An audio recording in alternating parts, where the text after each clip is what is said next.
નમસ્કાર સરકારી કર્મચારી મિત્રો, સ્વાગત છે તમારું આપણી આ યુટ્યુબ ચેનલમાં જેનું નામ છે ગુજરાતી જીકેની જમાવટ। તો નવા વર્ષની શરૂઆતમાં જ જ્યારે કેન્દ્ર સરકારે ગ્રેજ્યુટીના જે નિયમો છે તેમાં મોટા ફેરફારો કર્યા છે।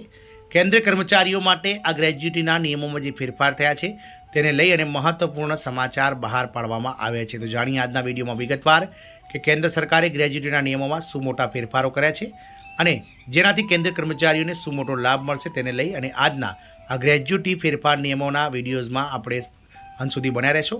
અને જો ચેનલમાં આપ કર્મચારી મિત્રો નવા હોય તો ચેનલને લાઇક શેર અને સબસ્ક્રાઇબ કરવાનું ભૂલશો નહીં।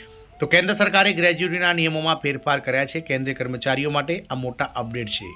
તો પેન્શન વિભાગે તેના આદેશમાં જણાવ્યું હતું કે તેને અસંખ્ય આરટીઆઈ અરજીઓ અને આજે કહી શકાય ગ્રેજ્યુટી સમયમર્યાદા વધારવાને લઈ અને સંદર્ભો મળી રહ્યા છે। તેમાં પૂછવામાં આવી રહ્યું છે કે શું 25 લાખની ગ્રેજ્યુટી મર્યાદા બેન્કો, પીએસયુ, આરબીઆઈ, પોર્ટ ટ્રસ્ટ, યુનિવર્સિટીઓ, સ્વાયત્ત સંસ્થાઓ અને રાજ્ય સરકારોને પણ લાગુ પડે છે? તો કેન્દ્ર સરકારે ગ્રેજ્યુટી ચૂકવણી અંગે એક મોટી સ્પષ્ટતા જારી કરી છે।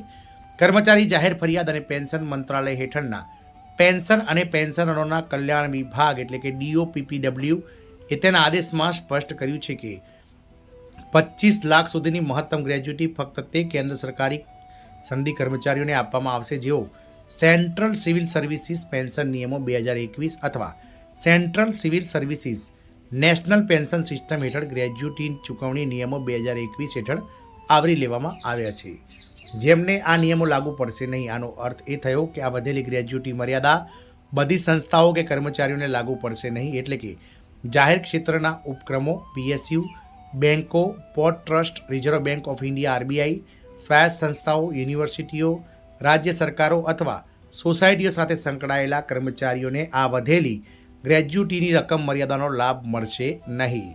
પેન્શન વિભાગે તેના આદેશમાં કહ્યું છે કે તેણે સતત ઘણી આરટીઆઈ અરજીઓ અને સંદર્ભો મળી રહ્યા હતા જેમાં પૂછવામાં આવ્યું હતું કે શું 25 લાખ સુધીની જે ગ્રેજ્યુટી મર્યાદા છે તે બેન્કો, પબ્લિક સેક્ટર યુનિટ્સ એટલે કે પીએસયુ, વિવિધ આરબીઆઈ, પોર્ટ ટ્રસ્ટ, યુનિવર્સિટીઓ, સ્વાયત્ત સંસ્થાઓ અને રાજ્ય સરકારોને પણ લાગુ પડે છે?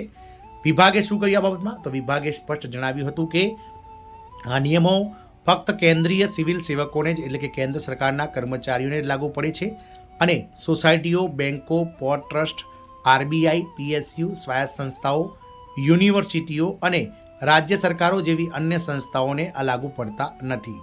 એવું પણ કહેવામાં આવ્યું છે કે આવી સંસ્થાઓ સંબંધિત નિયમો અંગે કોઈ પણ પ્રશ્ન અથવા માહિતી માટે સંબંધિત મંત્રાલય અથવા વિભાગનો સંપર્ક કરવો જોઈએ।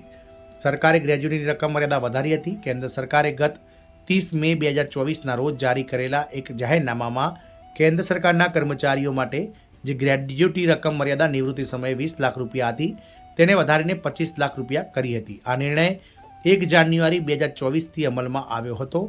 આ વધારો કેન્દ્ર સરકારના કર્મચારીઓના મૂળ પગારના 50% સુધી પહોંચતા મોંઘવારી ભથ્થા સાથે સુસંગત હતો।